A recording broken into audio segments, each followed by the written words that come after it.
Começando pelo caso do abrigo de idosos, que foi alvo de uma denúncia, ou melhor, duas denúncias chegaram à nossa equipe. O Arthur foi até lá, recebeu autorização para entrar, gravou com os internados, gravou com a proprietária, gravou com ex-funcionários também. E a gente vai voltar nesse assunto nesta sexta-feira, e daqui a pouco a dona do abrigo vai participar ao vivo para dar a versão dela de tudo que aconteceu essa semana por lá.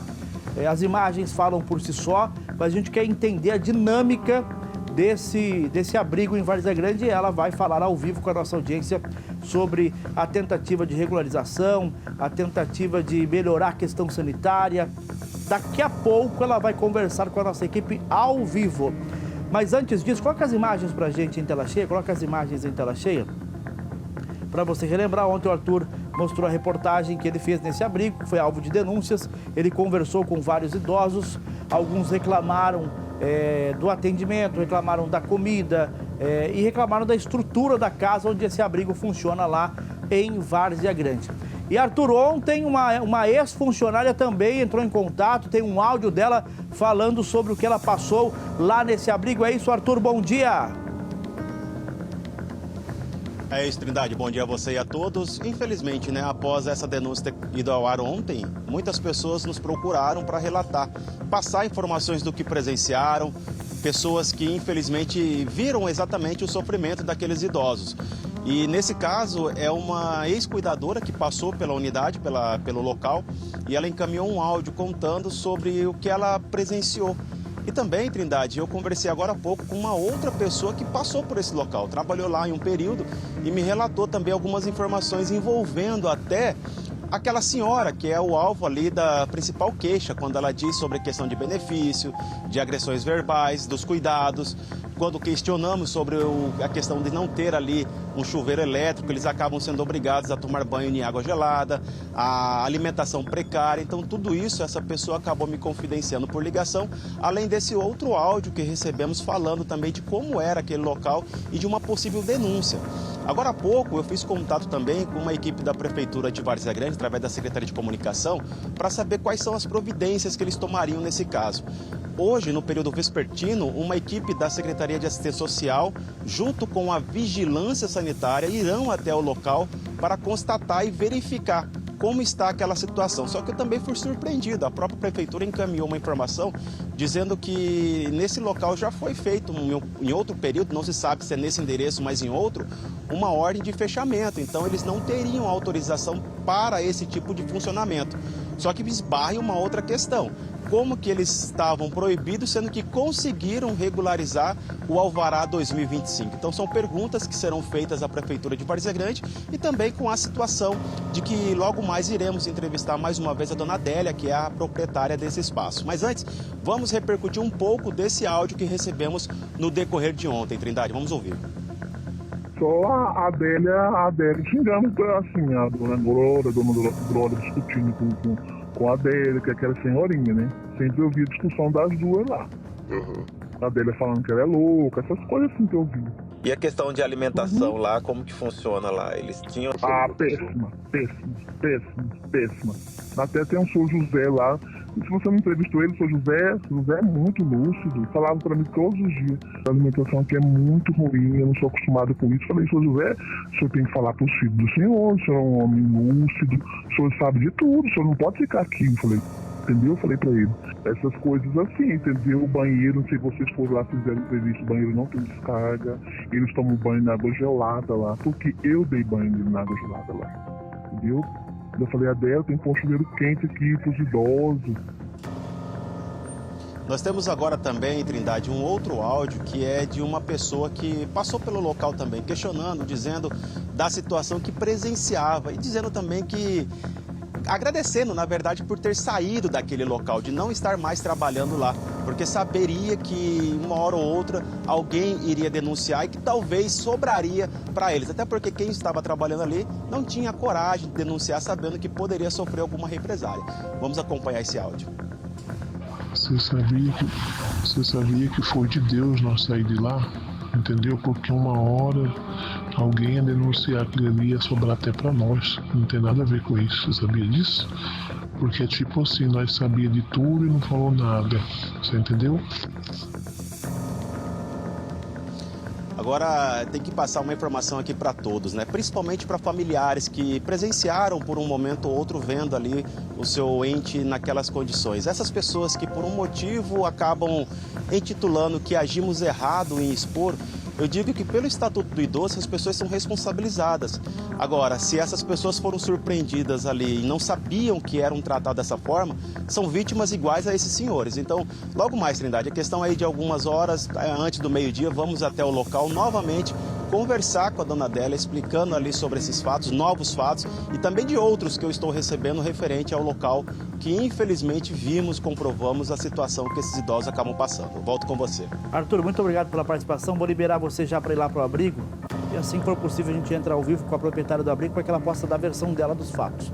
As imagens são fortes, os depoimentos de ex-funcionários também são fortes. E a gente precisa entender a dinâmica da funcionabilidade desse abrigo. Pode voltar para cá. É uma dificuldade, né? O local, eu não sou especialista, mas para mim é um local inadequado. Mas é um local inadequado ou existe algum tipo de maus tratos? É isso que a gente precisa entender. E por isso que eu quero dar mais uma vez, nós já entrevistamos a proprietária, mas eu quero dar a ela mais uma vez o direito dela se explicar, dela contar para a nossa audiência o que está acontecendo. Porque ontem, quando questionado sobre a questão da vigilância, ela falou, não, eu estou tentando regularizar, já chamei eles para virem aqui para a gente regularizar. Então, como que está esse processo? A gente precisa entender como que está esse processo, até porque novos idosos, ela mesma falou na entrevista, estão sendo internados lá. Há capacidade para novos idosos? Qual é a capacidade de atendimento? O que teria que ter sido feito para receber esses idosos, quais são as regras, enfim, tem muitas coisas para a gente entender dessa denúncia que chegou à nossa reportagem desse abrigo lá em Várzea Grande. A questão do benefício, que uma das idosas falou para o Arthur ali, provavelmente é o pagamento da mensalidade para ela estar lá, né? Então o benefício fica retido na administração até para pagar mensalidade, os remédios e tal. A maioria dos abrigos funciona assim. Essa até não é uma das dúvidas mais importantes desse momento, mas a gente precisa entender qual é a dinâmica da funcionabilidade desse abrigo. Ele pode estar funcionando, ele pode continuar atendendo assim, ele tem nutricionista, ele tem enfermeiro, ele tem médico, como que é feito o procedimento dos alimentos, é só aquela geladeira que nós mostramos, porque não tem um chuveiro quente? Ah, eu estou com dificuldade, não dá, as contas não fecham. Ok, se for só dificuldade, a gente pode até abraçar para tentar resolver o problema. Mas a gente tem que entender o que está acontecendo neste abrigo de idosos lá na nossa querida cidade de Várzea Grande. Coloca para mim as imagens em tela cheia do abrigo lá em Várzea Grande, que nós mostramos ontem. Nós recebemos denúncias de pessoas que tiveram familiares atendidos lá, de que as condições de atendimento não eram adequadas. O Arthur foi até lá, recebeu autorização de entrar, conversou com as pessoas, conversou com os ex-funcionários, conversou com a dona. A gente expôs a reportagem aqui. Na própria reportagem, a empresária falou, mas eu senti a necessidade de que ela pudesse falar mais uma vez e fiz o convite ontem mesmo para ela estar aqui ao vivo. E hoje a Simone, nossa produtora, falou com ela e se ela quisesse, nós mandaríamos uma equipe lá para que ela pudesse falar mais uma vez sobre o abrigo, para a gente entender essa dinâmica desse funcionamento. E ela aceitou e o Arthur Garcia está lá. Arthur Garcia, segue daí, meu amigo. É isso, Trindade. Retornamos aqui com a dona Adélia, proprietária desse abrigo dos idosos em Várzea Grande, justamente para explicar agora, após a reportagem ter ido ao ar, das informações repassadas pelos denunciantes, de tudo aquilo que foi falado e também que nós conseguimos mostrar, visualizar no interior da unidade. Dona Adélia, o que a senhora tem a dizer referente de toda a situação, do que foi falado ontem, das testemunhas em forma ali de vítima? O que a senhora tem a dizer? Bom dia. Bom dia. Primeiro eu quero falar sobre as testemunhas, certo? A primeira testemunha chama Grauciane, né, filha do senhor Lino, no qual ela jogou o pai pra gente, cheio de bicho, todo machucado, e a gente ficou quase um ano cuidando dele. Na época ele relatava que ele queria sair da casa da filha porque a filha era alcoólatra e bebia muito, e ele dormia para fora da casa. Aí ela falava assim que fedia muito xixi, e o marido dela não queria mais ele lá, o relato dele, né? E segundo, ela não queria mais cuidar do pai, devido a essa situação de xixi. Seu Lino chegou tudo cheio de bicho, tudo sujo, as pernas tudo machucadas. Ele ficou um ano comigo, eu tenho todas as fotos, toda tá aí comigo. Eu tenho o tempo que ele ficou bem. Aí chegou uma época que ele começou a passar mal, certo? Devido a uma doença que ele tinha, artrose. E aí, mesmo assim, eu levava ele no médico, tá? Eu tenho as vezes que eu levei ele no médico. Na última vez que eu levei ele no médico, o doutor falou que ele tinha pouco tempo de vida e que ele poderia morrer dormindo, suspendeu os medicamentos dele. Aí, porque ele desmaiava direto, voltava, levava para UPA, voltava. Aí eu fiquei assim, imaginando, né? Meu Deus, se esse homem falecer. Eu gosto muito dele, gosto que Deus abençoe ele onde que ele estiver. Mas os filhos dele não vinham aqui. Quando a filha dele vinha aqui, estava alcoolizada, bêbada, falando alto, gritando. Às vezes que ele estava aqui, muito pouca visita teve. Você pode perguntar se tem foto com o pai. Aqui não tinha.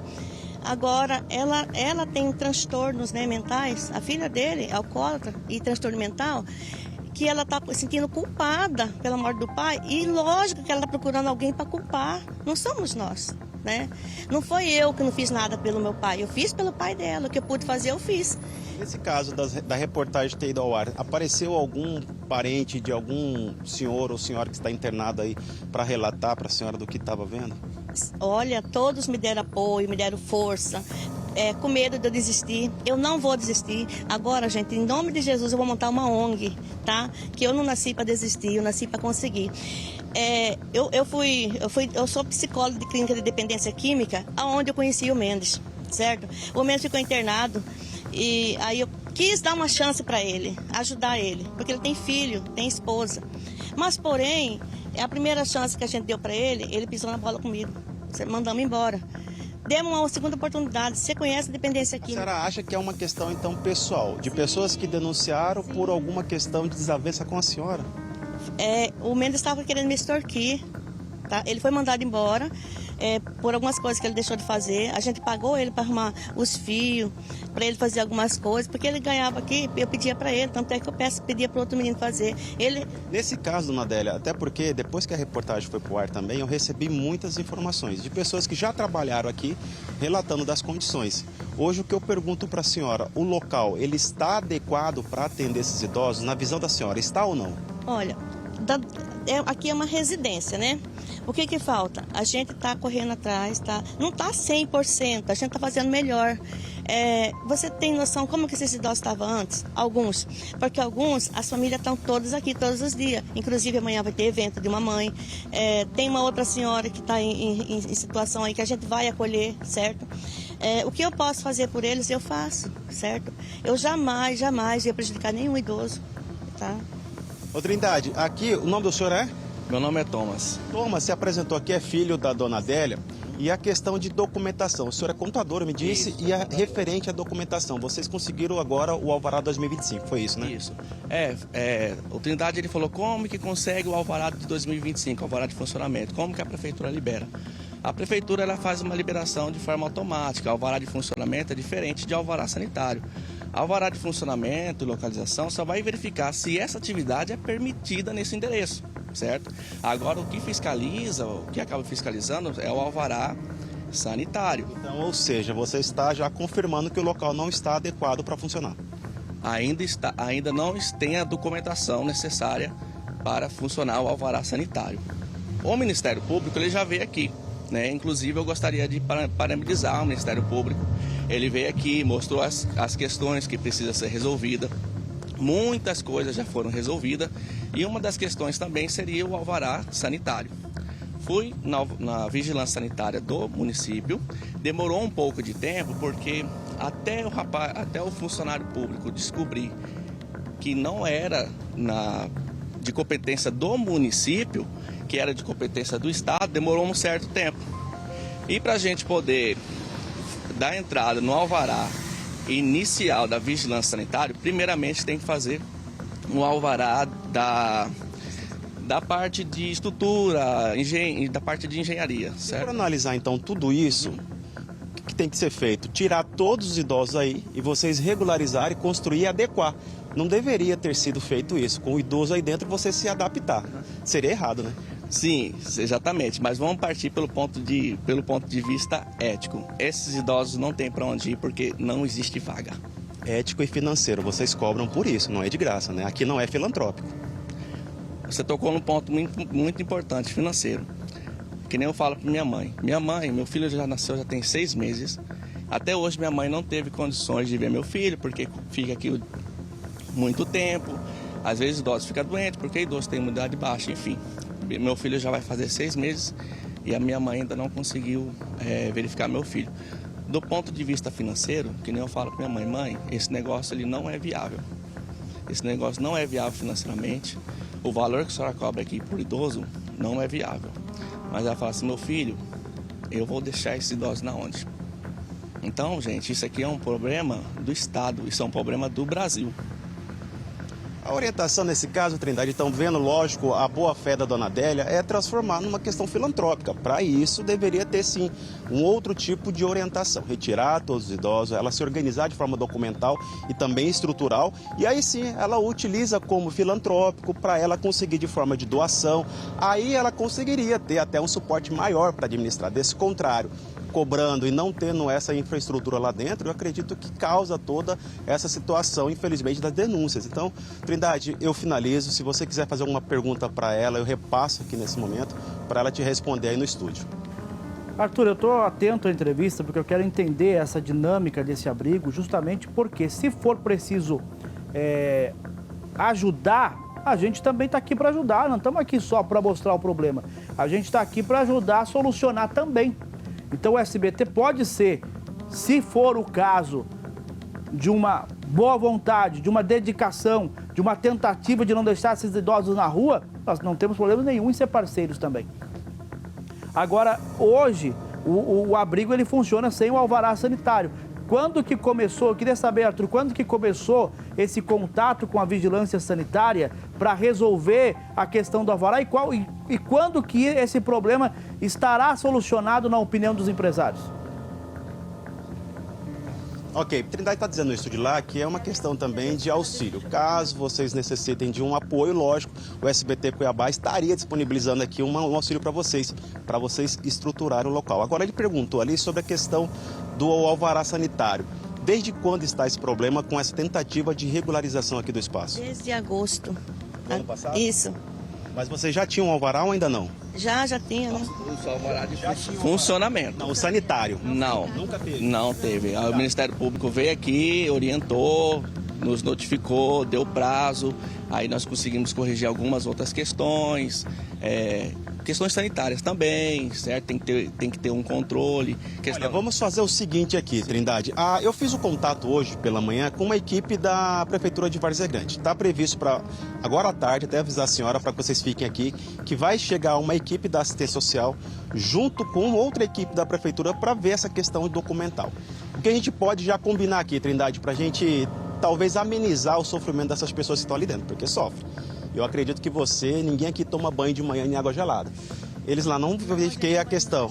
Então vamos fazer o seguinte, como nós visualizamos ali o banheiro naquela condição, podemos voltar aqui na segunda-feira para ver as condições do banheiro, que seria apenas uma mudança, Adélia? Eles banham dentro de casa, todos eles. Tem 3 banheiros dentro de casa. Com chuveiro elétrico? Com chuveiro elétrico do meio. Somente um, mas e os outros? As outras senhoras, elas não gostam de água quente, diz que dá dor no corpo. Mas poderia ter apenas caso não queiram não utilizar, mas pelo menos ter lá. E o que a gente banha eles na água morninha. O seu João... A questão da alimentação, já foi feita a compra para eles? Sim, a gente compra todos os dias, porque não deixa juntar muito, assim, para não ficar mole a carne, né, que nem você fala. Falou que é podre, que não é, né, que fica assim muito tempo. A geladeira tá funcionando? Claro que tá. Oxente. Podemos fazer aqui, Trindade, então, um compromisso com ela. Na segunda-feira a gente pode voltar, então, e verificar essas condições? Quem é o senhor? Ele é funcionário. Por gentileza, vem cá. O que você quer falar? Meu nome é Hernandes. Sobre os cuidados deles aqui, comida, assim, alimentação. Hernandes, você faz o que aqui? Você trabalha para ela? Eu estava trabalhando, eu saí faz uma semana. E você trabalha onde agora? Agora eu trabalho numa loja de autopeça. Daí sobre comida e alimentação. Alimentação é o horário certo, 7 horas da manhã. Almoço é 11 horas, eles comem sim carne, eles comem galinha, entendeu? Frango e galinha que vem aquele saquinho, tudo certinho, fechadinho, que é a O cozinha. senhor olhando aquele espaço ali, conforme mostrei ontem, o senhor acha que está adequado para o idoso ali? Fico olhando. O espaço, no local, eles mijam muito na cama. Os acamados mijam na cama. E eu que fazia a limpeza tudinho. Dos acamados, limpava eles, trocava fralda, 2 fraldas em cada um, entendeu? O senhor recebia quanto para fazer esse trabalho? R$2.000. 2 mil? 2.000. Recebia até bom, né? Porque eu já vi casos de pessoas que recebiam 300, 500 reais aqui, Adélia. Aqui nunca ninguém trabalhou aqui. Sempre foi 2 mil? Sempre foi. Olha, deixa eu falar pro senhor. Deixa eu desabafar a minha vontade. Eu estou sendo extorquida por esse Júnior Mendes, tá? Me ameaçou de morte.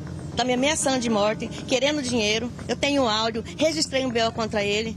O cara, gente, é um dependente químico, estava internado. Ele vim dar uma chance para ele. Você conhece a dependência química? É uma doença. O cara manipula. Ele pegou dinheiro para arrumar aquele lá que ele cortou. Pegou dinheiro para colocar a torneira que ele quebrou.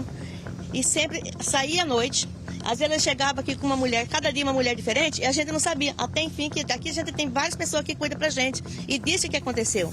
Ele foi mandado embora e por essa revolta ele quer fazer isso. Tá nos ameaçando, tá querendo dinheiro. Cara, eu tenho áudio dele, vários áudios dele.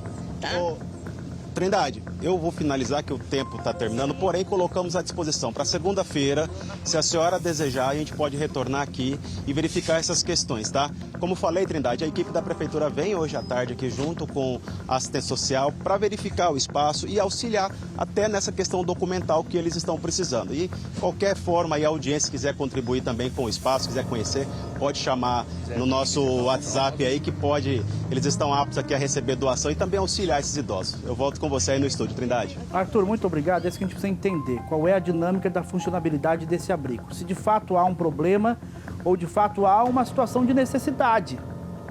Há uma dificuldade de gerir o espaço diante do valor que é cobrado, como ela falou, cerca de R$ 1.400. Então a gente tem que entender essa dinâmica e, se preciso for, a gente é parceiro para ajudar a melhorar a estrutura. O SBT não está aqui para apontar o dedo, a gente está aqui para mostrar a solução e, se for preciso, a gente ajuda também, não tem problema nenhum. Mas a gente precisa entender e reconhecer que essa não é a estrutura adequada para atender idosos. Que estão ali com a mobilidade reduzida, que tem suas dificuldades, como o menino que trabalhava lá falou, de não conseguir ir ao banheiro, exige fraldas, exige roupa de cama continuamente mudando, enfim. A gente tem que entender, reconhecer, temos um problema, não é o adequado. Como a gente chega ao adequado, então? Continuando, né, dessa estrutura particular, partindo para uma ONG, partindo para a filantropia. Mas é preciso proporcionar a estes idosos uma vida digna. Uma vida digna. E hoje ali é uma residência, não é, ela está adaptada. Adaptada. Mas a gente precisa entender como que a gente chega, então, a partir desse momento, à situação ideal para atender esses idosos que estão lá.